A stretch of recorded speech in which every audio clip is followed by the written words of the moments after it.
welcome to today's video. Now, when you think of Robin, most people picture Dick Grayson, the original, or Jason Todd, the tragic rebel.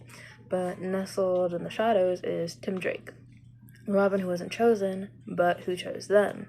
The detective, the heart, the mind, the unswerving heir to Batman's legacy.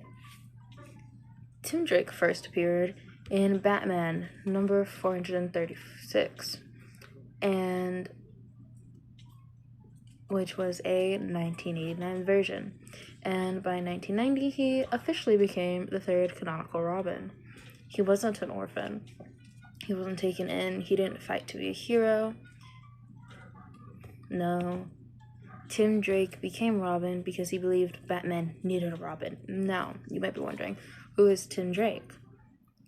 Timothy Jackson Drake is a genius-level strategist, self-taught detective, and master tactician. Calm, precise, and emotionally intelligent, Tim was never meant to fill anyone's shoes. He forged his own. I don't want to be Robin because I want to fight crime. I want to be Robin because Batman needs a Robin. He's the only Robin to earn the title, not through trauma or adoption, but through logic, empathy, and observations. Now, at age 9, Tim attended the famous Halle Circus performance. The night the Flying Graysons fell to their death. Years later, he recognized the same acrobatic move, a quadruple somersault, performed by Robin. That's when he connected the dots. Dick Grayson is Robin. Tim began collecting data, tracking Batman, documenting Robin sightings, watching Bruce Wayne's patterns. He wasn't guessing, he was investigating. I used logic and reason. I studied every article, every sighting, every nuance, and all the evidence pointed to Bruce Wayne, Robin, Volume 3, Number 0. The stalking, the deductive obsession. This wasn't fandom, this was methodical surveillance.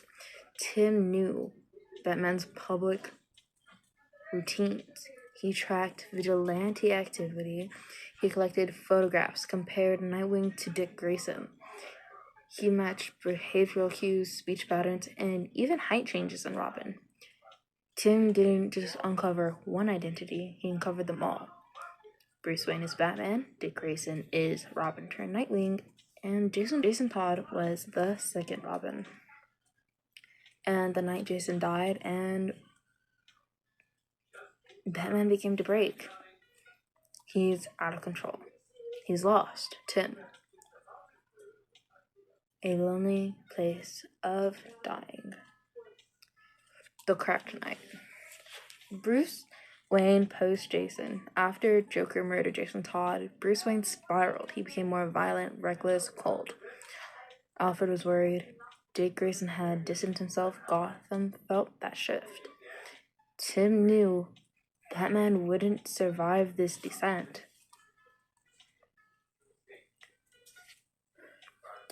Batman needs Robin.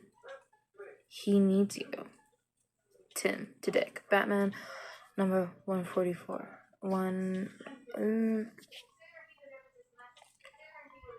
Batman needs Robin. He needs you. Tim to Dick. Batman 441. But Dick refused, still too angry with Bruce, still too hurt.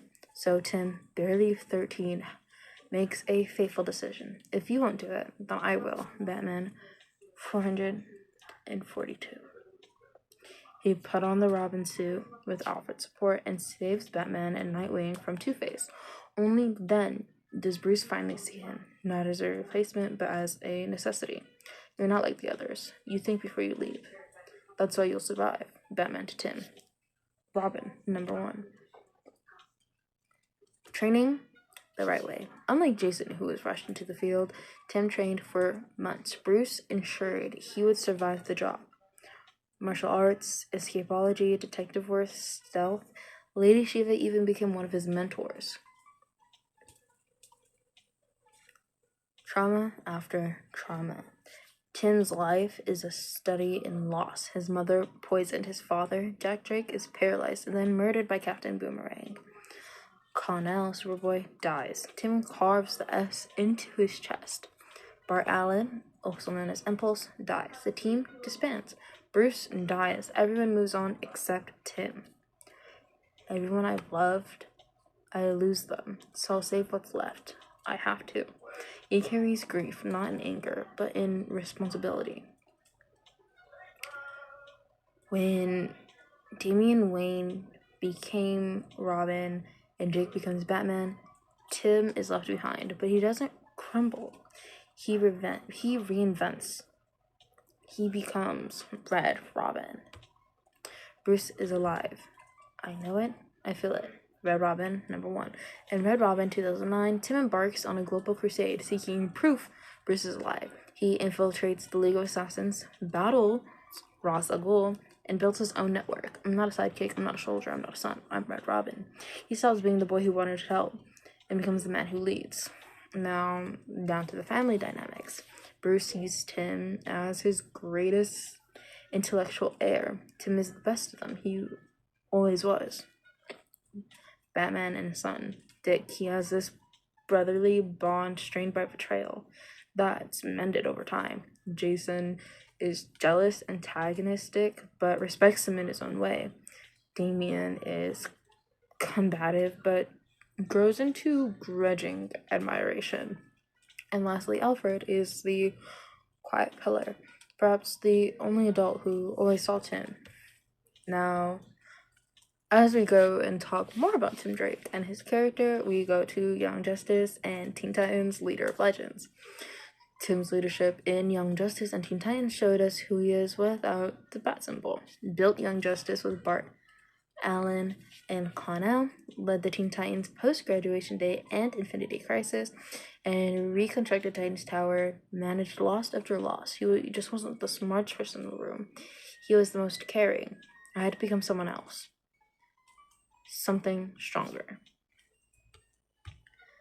Now, Tim Drake is the Robin people forget. The one whose origin doesn't begin in blood or end in violence. The one who chose to be Robin, not because he had to, but because Batman needed him. He was never the strongest, never the flashiest, but he was the most human. It was never meant to be just a sidekick. Teen Titans 2003.